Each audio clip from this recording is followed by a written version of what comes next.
RTC యాజమాన్యం కీలక నిర్ణయం తీసుకుంది. కార్మికులకు 2017 నాటి అలవెన్సెస్, ఫ్రింజ్ బెనిఫిట్స్ ఇవ్వనుంది.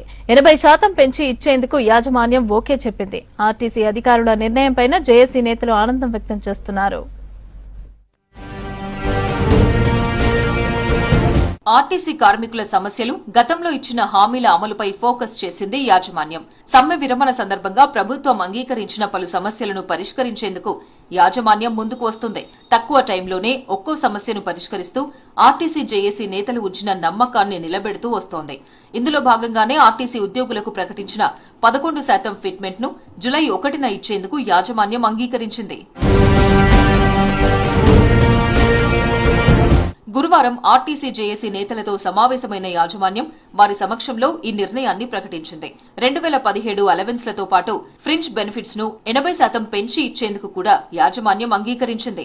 వీటితో పాటు బ్రెడ్ విన్నర్ స్కీమ్లో ప్రస్తుతం పనిచేస్తున్న వారందరినీ రెగ్యులర్ చేయడానికి అధికారులు ఓకే చెప్పారు. ఇదే టైంలో వీరి సర్వీసు సీనియారిటీని కొనసాగించేందుకు ఒప్పుకున్నారు.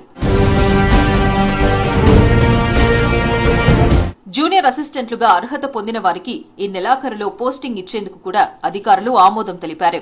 రిటైర్డ్ ఉద్యోగులకు 2017 వేతన సవరణ బకాయిలను దశలవారీగా చెల్లించేందుకు, రుణం పొందేందుకు అంగీకరించారు. రిటైర్డ్ ఉద్యోగుల వైద్య ఖర్చులను 4 లక్షల నుంచి 6 లక్షలకు పెంచేందుకు అంగీకరించారు. ఆర్టీసీ ఉద్యోగుల తల్లిదండ్రులకు కార్పొరేట్ ఆసుపత్రిలో వైద్యం చేయించేందుకు ఆర్టీసీ ఎండీతో చర్చించి నిర్ణయం తీసుకోనున్నట్టు యాజమాన్యం ప్రకటించింది. తార్నాక ఆసుపత్రిలో పేషెంట్తో పాటు వచ్చే అటెండెంట్ కు వసతి కల్పించేందుకు 40 లక్షల నిధులతో విశ్రాంతి గదులు, డైనింగ్ హాల్ నిర్మాణానికి యాజమాన్యం అంగీకరించింది. రిటైర్డ్ అయిన ఉద్యోగులకు 2 నెలలకు సరిపడా మందులు ఒకేసారి ఇచ్చేందుకు యాజమాన్యం అంగీకరించింది.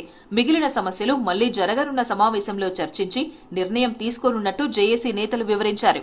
సమావేశంలో యాజమాన్యం తరపున ఈడీ స్థాయి అధికారులు పాల్గొన్నారు. యాజమాన్యం తీసుకున్న ఈ నిర్ణయాలపై ఆర్టీసీ జేఏసీ నేతలు సంతోషం వ్యక్తం చేశారు.